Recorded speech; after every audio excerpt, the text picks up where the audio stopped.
Ni mtindo wa kulipa tumebadilisha. Baada ya kulipa leseni 4 tofauti, kwa mfano kama uko na butchery unafaa kulipa ile business permit, kuna ile weight and measure kwa sababu ya ratili, kuna ile conservation kwa sababu ya solid waste management correction, na pia kuna food and hygiene kwa sababu una handle chakula. Kwa sasa tumeleta hayo malipo pamoja, lakini watu wanaenesha uvumi ya kwamba ni pesa zimeongezwa. Na ningependa mjue kwa miaka 13 imepita, ile kitu imeongezeka kwa hiyo miaka 13 yote ni 10% pekee. Na nyinyi mnajua hali ya maisha vile inaenda.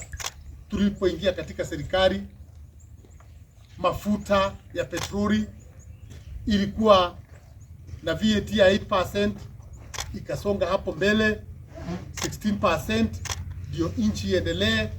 Hiyo ni kusema ile lita ambayo tulikuwa tukitumia kutengeneza kilomita moja kwa sasa inaweza tengeneza only 26% ya hiyo kilomita.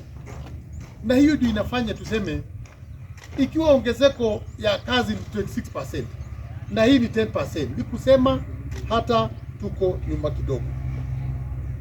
Jambo lingine ambalo limeleta tofauti, na ningependa marafiki yangu wa kule engineer wasikie, ni kwamba tumeleta municipality mpya kule engineer na kule mairo 4.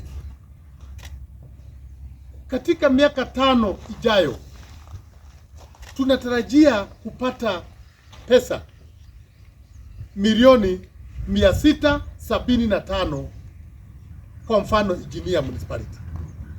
Hiyo pesa ni ya walipa ushuru kutoka nchi zingine, lakini tunasaidiwa kama watu wa Nyandarua, kama watu wa engineer, kama watu wa marihi na kama watu wa ukarao, kwa sababu hapo ni municipality.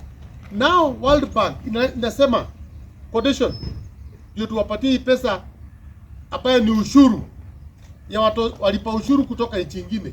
Nyinyi naye ni lazima mlipe ushuru wenu. Na ndio municipality pesa yake ikatolewa kutoka zone A, kutoka zone C ikaenda zone B.